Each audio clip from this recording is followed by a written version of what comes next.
It was in the enigmatic training room of Class 237 that my journey began, and that's where I was first introduced to the renowned SEAL Team 10. The calling of the sea and the seductive promise of adventure lured me away from the monotony of college lecture halls. The idea of being confined to a sterile office, clocking in daily from 9 to 5, was a nightmare I wasn't willing to face. I hungered for more. The salt water running in my veins, perhaps from some distant sailor ancestor, yearned for a challenge, a purpose. Yet the sorrow in my parents' eyes when I revealed my decision haunts me to this day. Their dreams of seeing me in a graduation gown, a diploma in hand, evaporated. Yet, deep down, I sometimes wondered if I should have muscled through those last semesters for the sake of a safety net, if nothing else. The SEAL initiation was grueling, as one might expect. But the day I earned my Trident remains etched in my memory. Seaman Dakota Waters boomed the voice of my skit instructor. Our eyes met, and he pinned the Trident over my heart. We shared a silent moment, understanding and respect flowing between us, before breaking into the crispness of a salute. My family's applause echoed in the room. Their acceptance meant everything. But time waits for no one. Before I could truly savor the feeling, Afghanistan's arid landscapes beckoned. War zones, homesickness, and life-threatening missions became a blur. But amidst that chaos, love found its way in. Mary, my anchor, her news of expecting our little one gave me strength during my subsequent tours. My rise to Chief Petty Officer felt both deserved and surreal. The men in my squad became more than colleagues. They were family. Our bond was forged in the crucible of combat.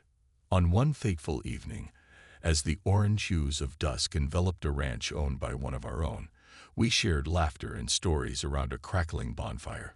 But the tranquility was shattered by a call. It was L.T. Shipley, our commanding officer. His calls were never for pleasantries. A hush fell over the group as I put him on speaker. "Chief Petty Officer Waters, are you secluded?" "No. The squad's here." "What's up?" "Good, they should hear this." He paused, creating a tension you could cut with a knife.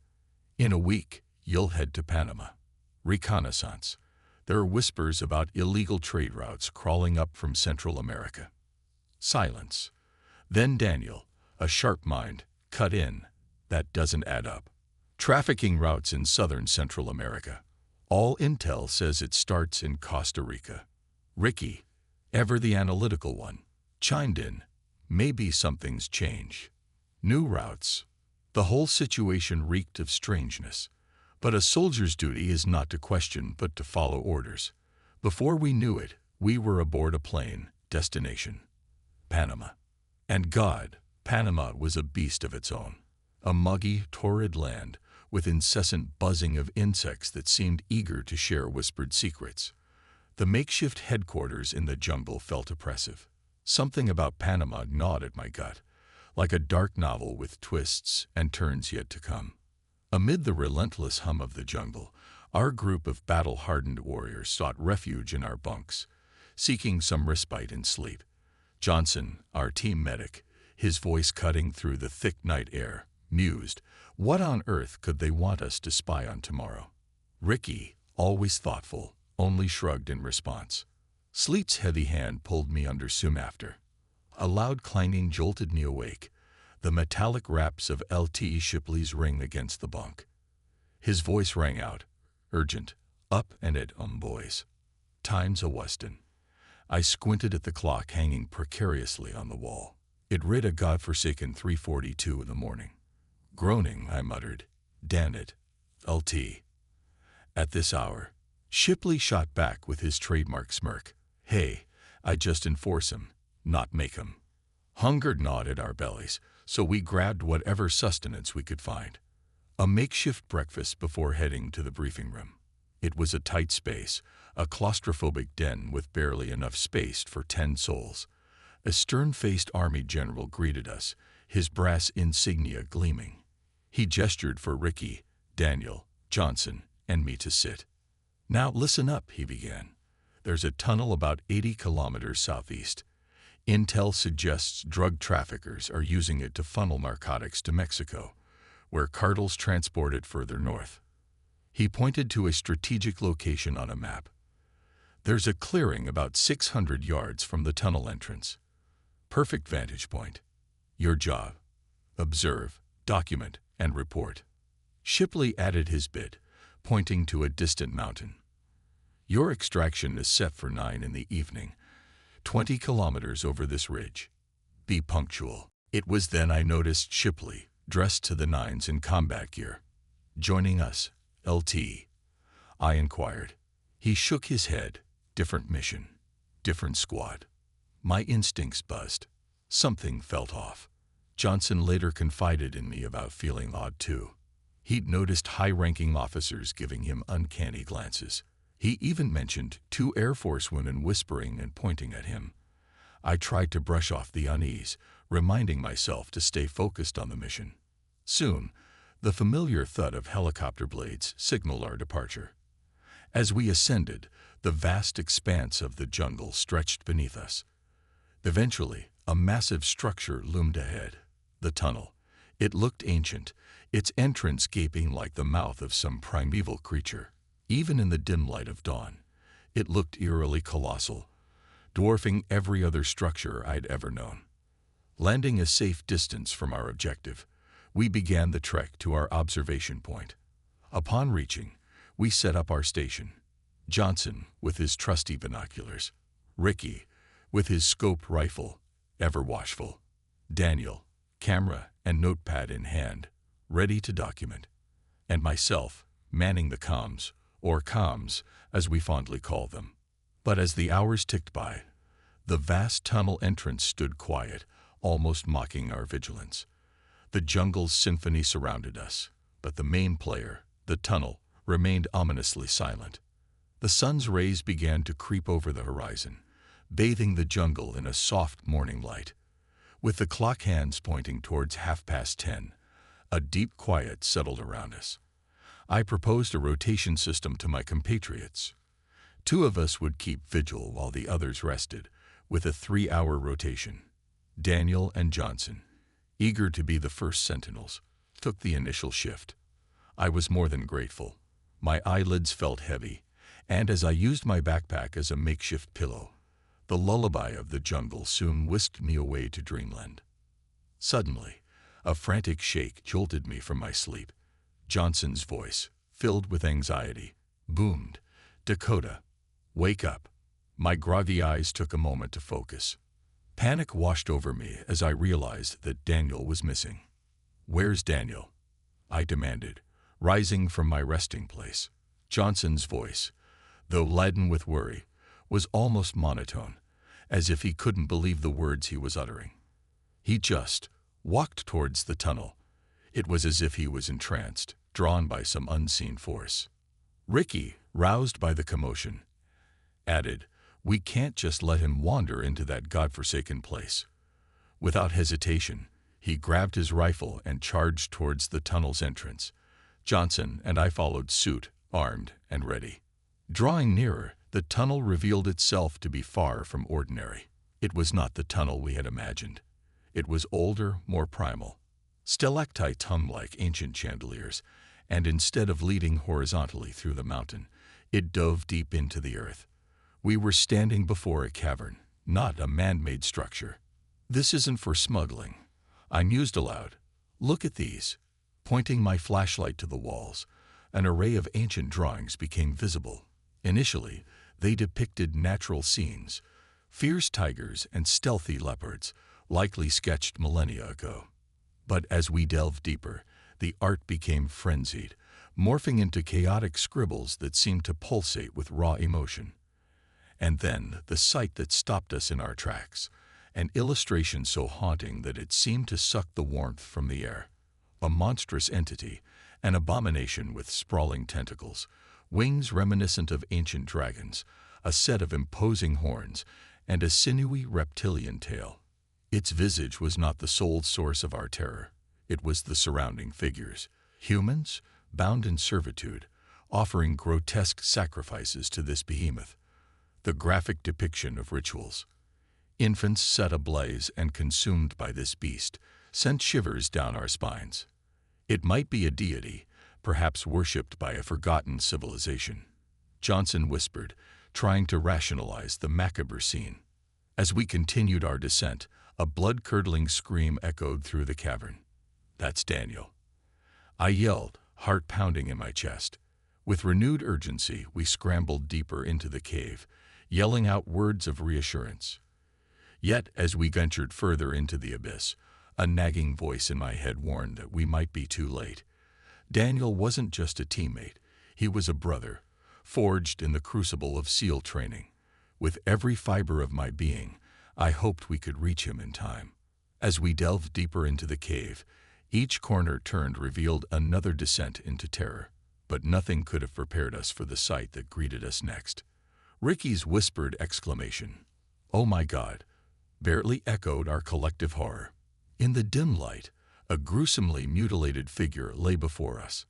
At first glance, it was impossible to discern any recognizable features, but upon closer inspection, a familiar dog tag glinted eerily, confirming our worst fear.